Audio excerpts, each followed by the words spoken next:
Okay, so hello everyone. Welcome to Anuj Jindal. Welcome to RBI 247 session. Tell me is everything is fine with the audio and the video so that we can start with the session quickly. Okay. Till then, good evening everyone. Good evening Afsana. Good evening Anushka. Good evening Abhishek. Good evening Siddhant. Good evening Ishwari.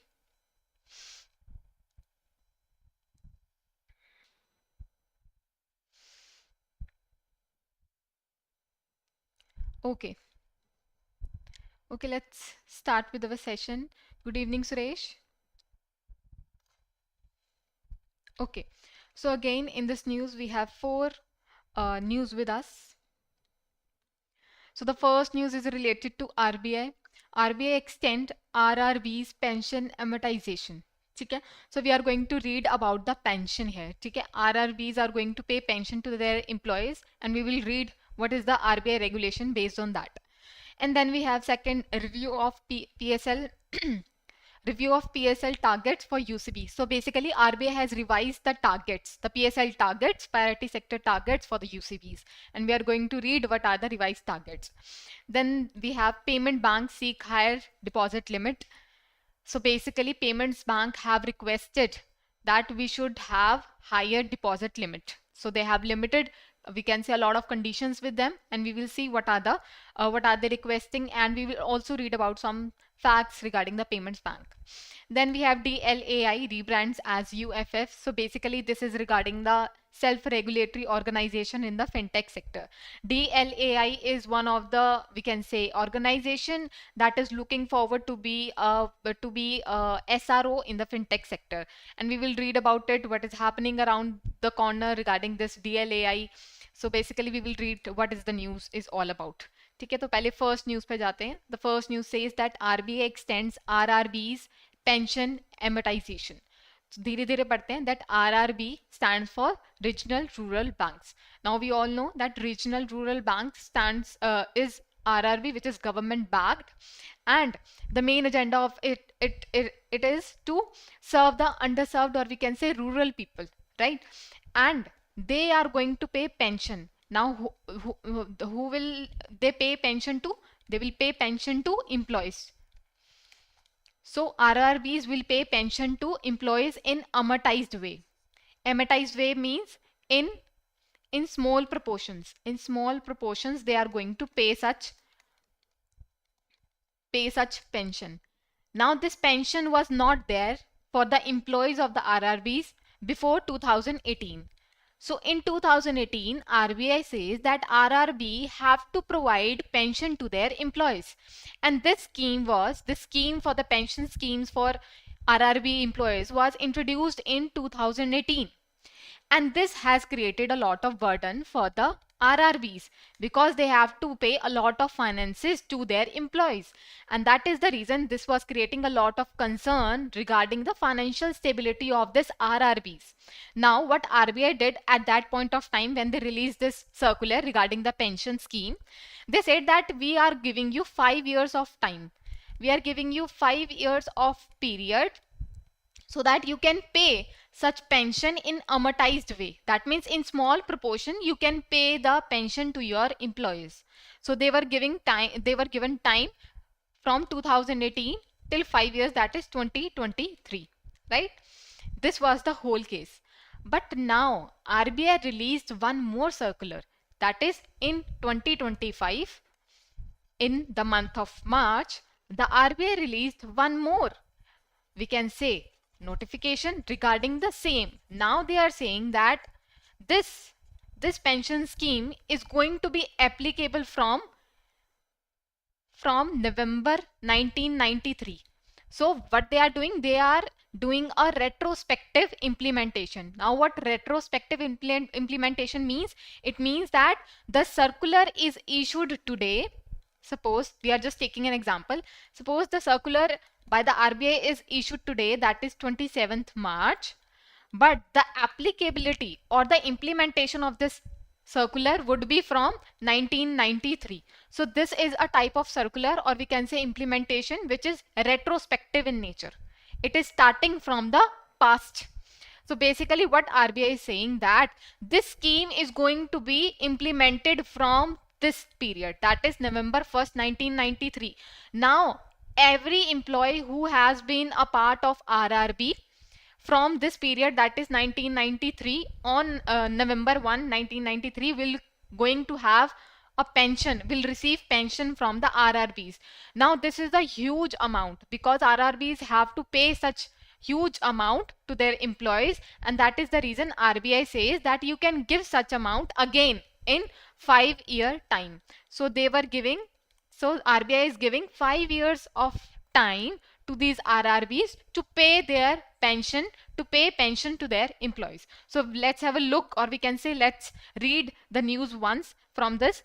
This says that recently RBI allowed RRBs an additional 5-year starting from the financial year 25 to amortize, that is gradually pay off their increased pension liabilities following this scheme which is going to be started from here.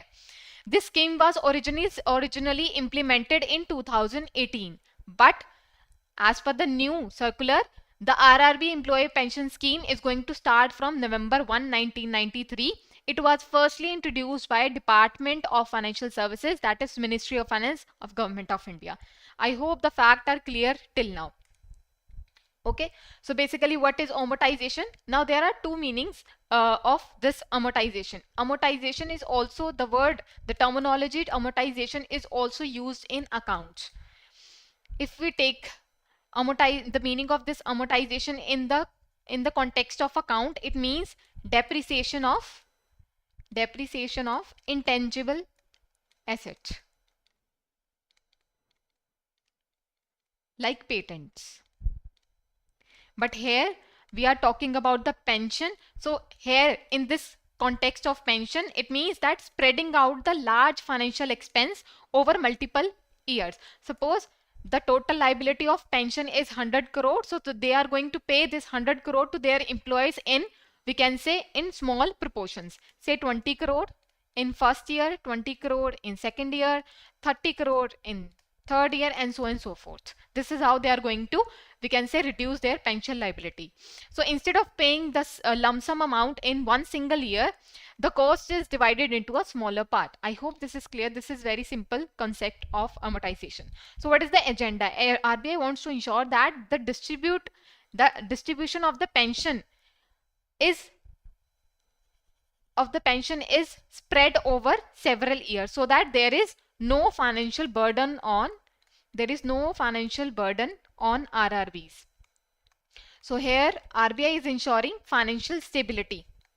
Here RBI is ensuring financial stability of the RRBs, that is regional rural banks. So with this employee will also receive their pension while financial stability of RRBs are ensured, and the extension aims to ease the financial burden. I hope it is clear. Then what are the rules? Now RBI also stated some rules that how the RRBs are going to implement such procedure in their own bank level. So how they are going to do that? So first, RRB will recognize what is their pension liability, what is their full pension liability that they have to disclose. Second, if full pension expense is not recorded in the P&L account, the bank can divide the cost up to 5 years. So in next 5 years, they are going to divide this full pension liability in 5 years. And how they are going to do this? That minimum 20% of the total liability must be paid each year. So 20% will be paid, minimum of 20% will be paid in first year, and so on and so forth in first, second, third, fourth, fifth year. RRBs must disclose the accounting policy in the notes to accounts. Now what is notes to accounts? Notes to accounts are the details of the specific account that we get along with the financial statements like balance sheet, P&L. Along with such financial statement, we also get details regarding the accounts. Now these will be provided to the RBI, stating that what kind of accounting policies are being used in amortizing such pensions. Then the total unamortized pension expense, which is not paid yet, must be provided with the details. Then net profit impact if the entire liability had been recognized at once. In case the RRB is paying all pension liability at once. Suppose there was 100 crore of pension liability, they are paying all such in the first year. Now they have to disclose the impact of such payment on their profit, on their profits.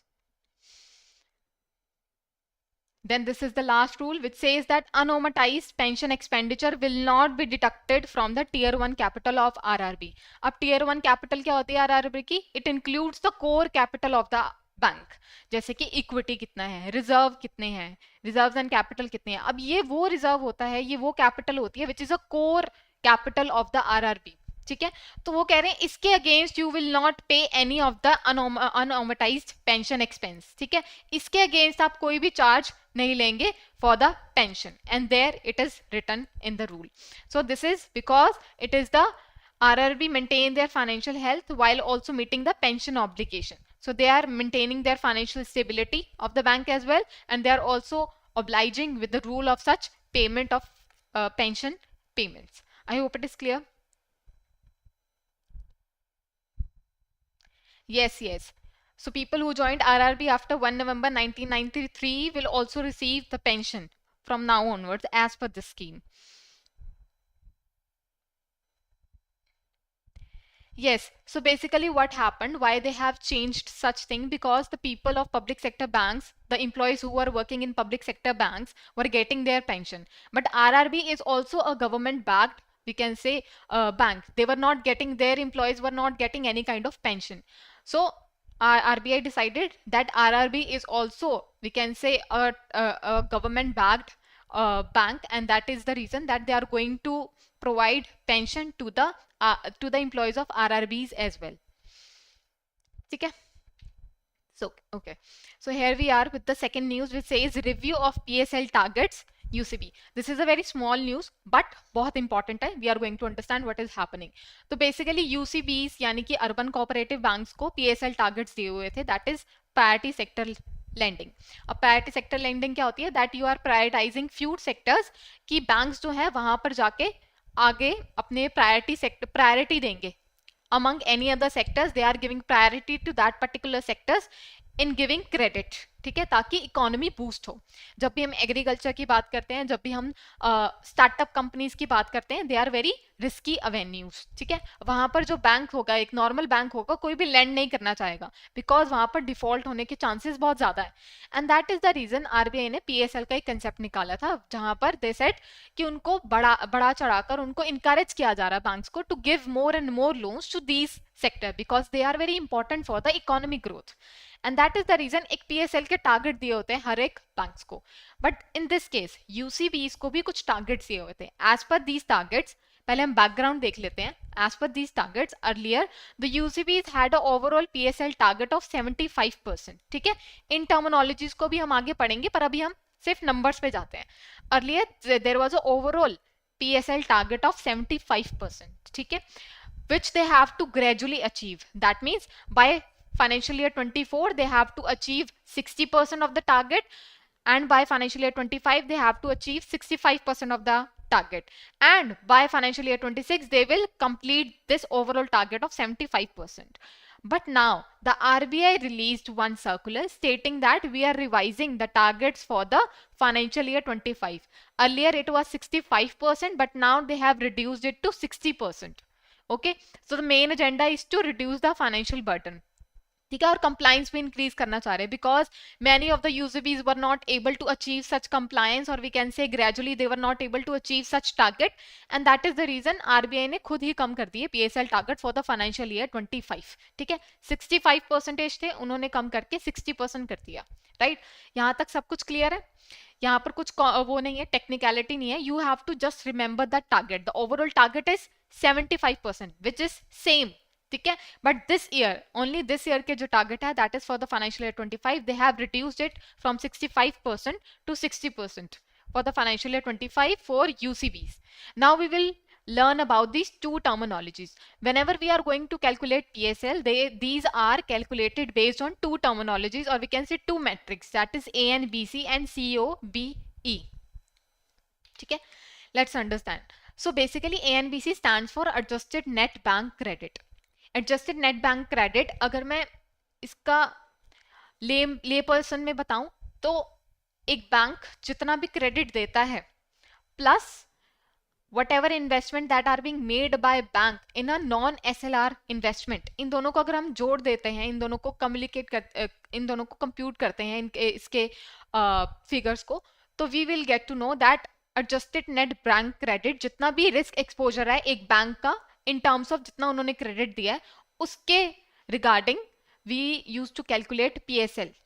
That means जितना भी bank ने loan दिया है उसका कुछ percentage PSL में लगाना होता है. In this case it is 75% of ANBC. Now the second metric is COBE. ठीक है, that is credit equivalent of balance sheet exposure. Now this CEOB refers to the potential credit risk. Now these kind of risks are not highlighted in the balance sheet. They are off balance sheet metrics. Now any we can say asset or guarantee or liability or risk which are off balance sheet are part of this PSL targeting. These include any kind of guarantees that bank has given to any kind of borrower, any kind of letter of credit or derivative exposure that bank have. These are the part of all we can say risk exposure of balance sheet exposure. Now based on these two metrics, always a PSL target has been we can say is ascertained. Whichever would be the higher among these two will be calculated as PSL target for the UCBs. In such case, we can see here also 75% of ANBC or CEOBE, whichever is higher. Okay, now these two terminologies are not going to be asked in the examination, but these are important for your conceptual understanding. It can what can be asked in your examination, what is the full form of ANBC? So you must be aware of such terminologies that are being used very oftenly in the PSL targets, because PSL targets are based on these two main metrics. So that is the reason it is very important for you to remember. Basically the full form is very important and a brief understanding of both of them is also very important. So here we are done with the second news as well. Here we are with the third news, which says that payment banks seeking higher deposit limits. If we talk about the payments bank, they are differentiated banks. Whenever I say that they are differentiated banks, it means they are specialized banks. They are specialized banks, that means they are established for a specialized purpose. If I talk about the payments bank, they were established in 2014 with the whole agenda of providing, we can say, banking services to underserved and rural people. And there were some conditions for the payments bank. If I talk about payments bank, payment banks can accept deposit, but they cannot lend in the markets. So they can just accept the deposit. And also, whenever we talk about deposits, there is a limit on the deposit, how much deposits they can accept. So as per the latest rule, they can take only 2 lakh rupees of deposits.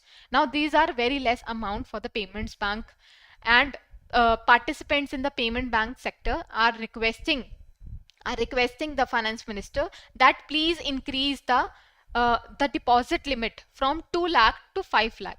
Lastly, it was increased, or we can say was updated, from 1 lakh to 2 lakh in April 2021. And as per the current scenario wherein inflation has been increased, wherein a lot of improvement has been done in the banking sector, we need revised deposits limit for the payments bank as well. Okay, I hope it is clear. Then banks have asked permission. They have also asked for one more permission, wherein they are asking that we want to give loans. Okay, now loans are very profitable for a bank. Why? Because when they give loan, they get interest in return, right? Now for payments bank, how they earn profit? They invest in government securities. They invest in government securities to earn profit, or we can say to earn some fixed returns. Now these returns are very low in nature. However, they are less risky, but they receive very less return. And that is the reason these payments banks are requesting to the Union Finance Minister, saying that we also want to lend money to the microfinance sector, which is very less risky. We are just going to give small amounts of loan to underserved people, to rural people. With this, we can increase our earnings. With this, we can increase our revenue. So they are also requesting for a lending permission to the microfinance sector with a cap on loans. With a cap on loans. Okay. So with this change, if this change happens, that they are giving more and more loans to microfinance sector, in that case they would not need to invest in the government securities for earning revenues. Okay, so they are saying that this is a good point, that we are diversifying our sources of earning revenue, which is good point. Currently it is in the, we can say, requesting stage, it is in the proposal stage, but you must know what payment banks are, because a lot of discussion are happening in around the payments bank. So here we are with some basic information regarding the payments bank. Now this information is going to be very important. It can be asked in your examination. Let's have a discussion on what is payment bank. So basically payment bank is set to operate on a smaller scale for a minimal credit risk, because they are not allowed to lend in the market. So there is minimal, or we can say zero, credit risk involved in payments bank. The origin of the payment banks was when the Nachiket More committee recommended two, we can say, differentiated bank. One is small finance bank and one is payments bank. So this committee recommended these two differentiated banks in 2014 with the whole agenda of promoting financial inclusion in the market. Such kind of banks, that is payment banks, are registered in under the Companies Act 2013. What are the features, or we can say regulations, related to these payments bank? First, it is a differentiated bank. That means it is a specialized bank. It provides banking services like deposit services, insurance services, and other banking services to small businesses, low income group, and rural customers. The minimum paid up capital required for establishing a payments bank is 100 crore.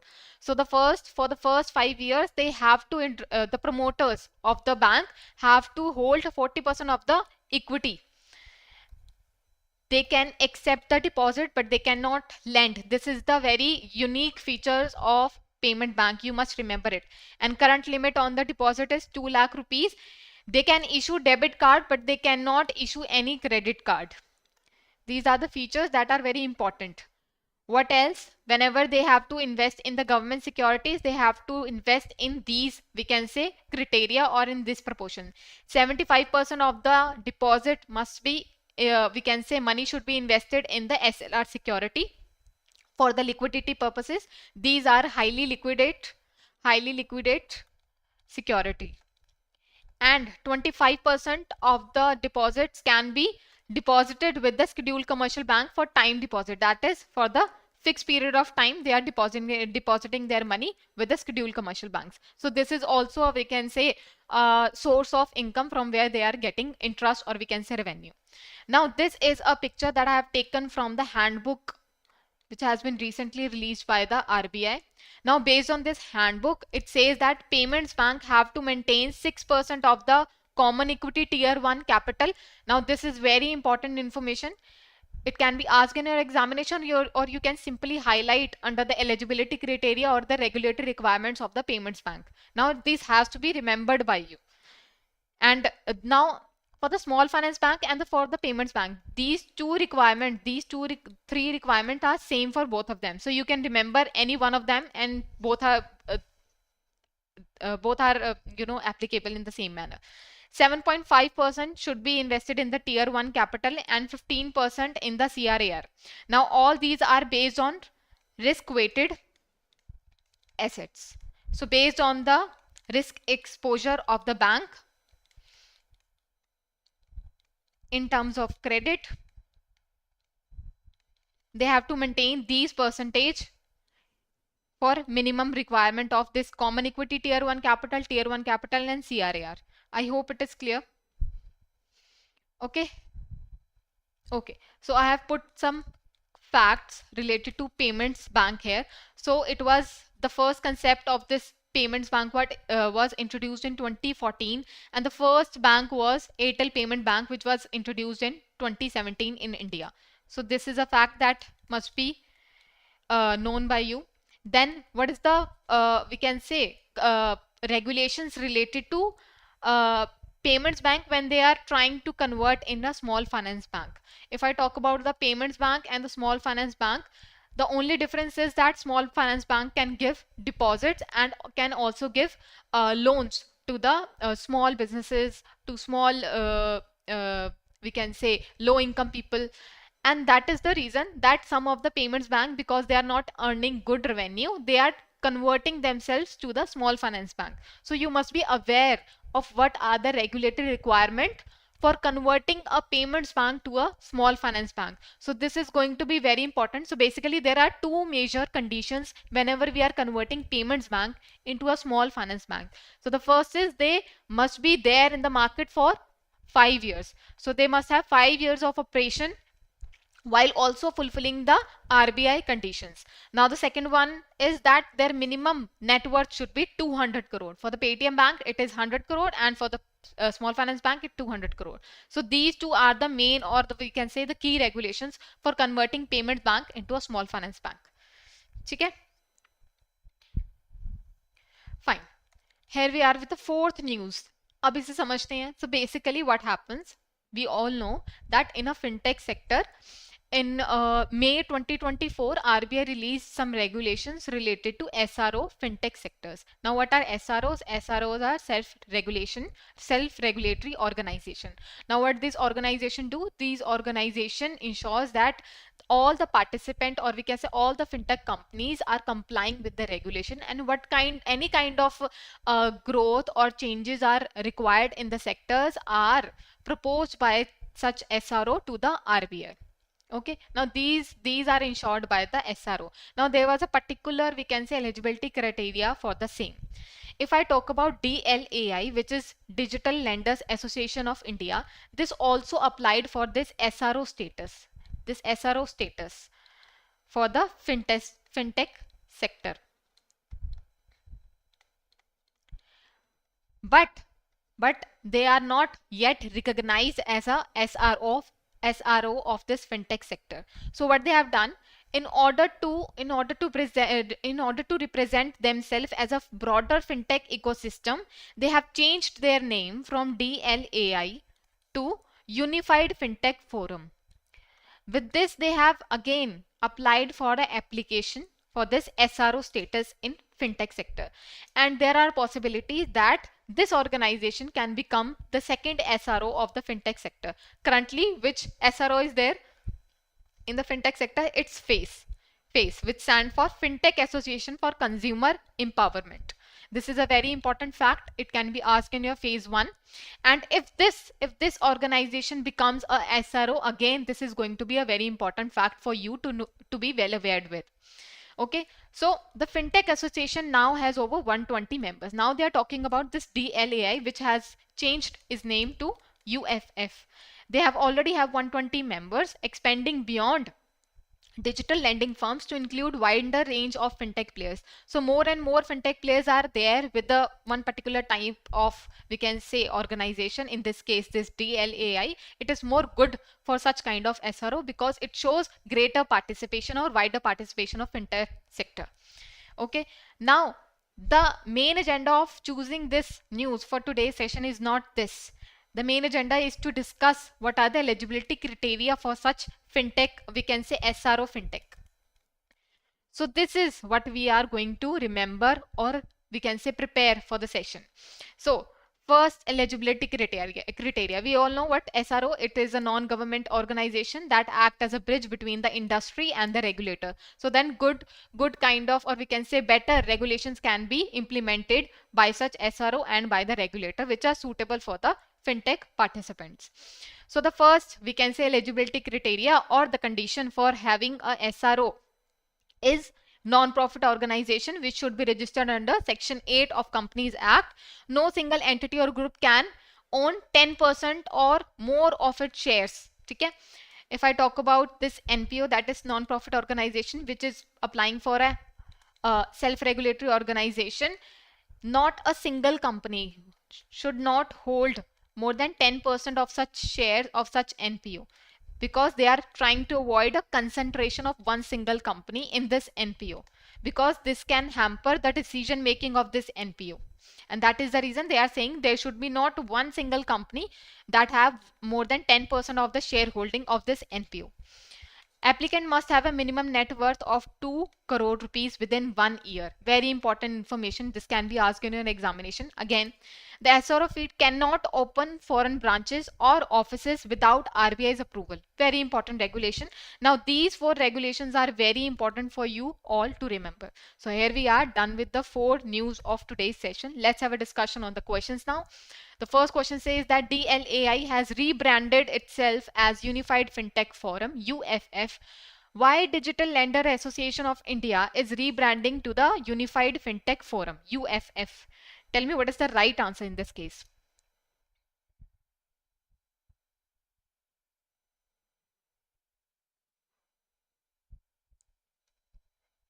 Right. So B is the right answer, wherein they are increasing or expanding their representation beyond digital lending to entire fintech ecosystem. So they are representing entire fintech ecosystem with their name. And that is the reason that they have changed their name from DLAI to UFF. So the RBI has recently revised the PSL target for the UCBs for the financial year 25. What is the revised PSL target for the financial year 25? Very important. Easy yet very important. Right. B is the right answer. 60% of ANBC and CEO BE, whichever is higher. Earlier kitna tha? 65%. Old is this, new is this. Good. Good, everyone. In March 2025, RBI extended the amortization period for the RRBs to spread out their pension liabilities. This move followed the retrospective implementation of the RRB pension scheme from which of the following dates? Now, what is the retrospective implementation of such circular which has been released by the RBI? Right. Third, B is the right answer. That means from this year, employees will get their pension, or we can say they will start calculating the pension amount.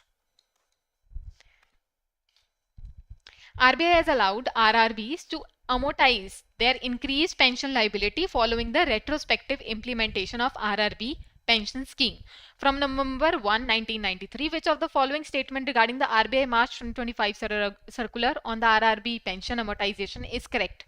So which of the we can say statement is correct among these 5 statement? Okay, so this should be 5-year. It must not. They must disclose the accounting policy regarding. This is 20%. So basically A is the right answer, or we can say it is a correct statement. Good, everyone. Okay, which of the following is not required for a fintech company to become a SRO for the fintechs in India? Now अब आपसे यहाँ पर condition पूछी गई है, और we can say eligibility criteria पूछा गया है. So not a requirement. Which one is correct? Incorrect.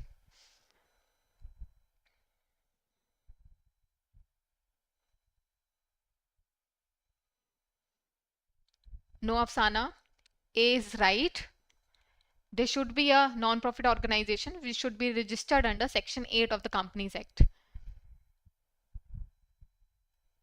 Okay, so D. D is the right answer. They are asking for not. That means which is not a requirement of SRO FT.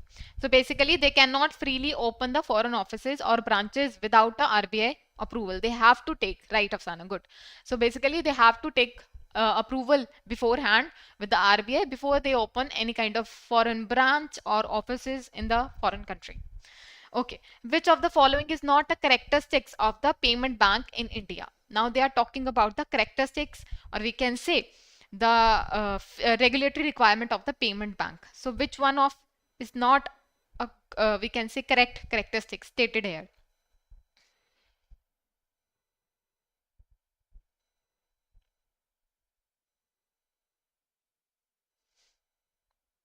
Right. Good everyone. D is the correct answer.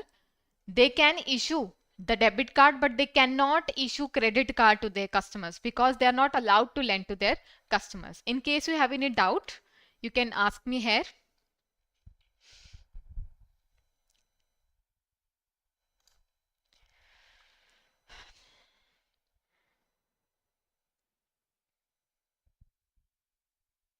In case you have any doubt, you can ask me.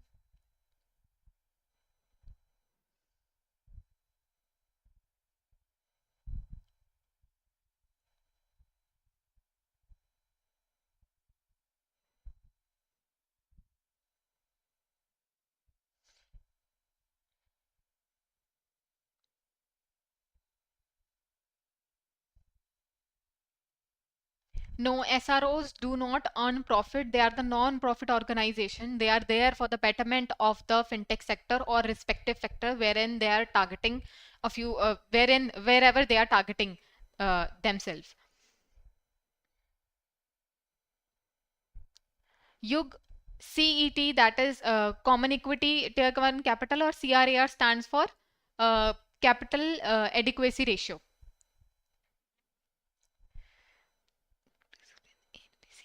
So A and BC basically कुछ नहीं है. It is the adjusted net bank credit. Whatever credit has been given by the bank, or whatever risk exposure that they have related to their credit given to the market, is the A and BC in layperson language. In layperson language, whatever credit they have given to the market, along with whatever investment they have made in the non-SLR, we can say securities, it will be considered as A and BC.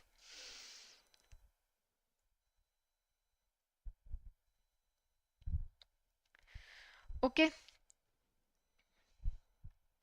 So I hope the session was fruitful for you. In case you have any other doubt, you can simply just comment in the comment section below so that I can resolve your doubt.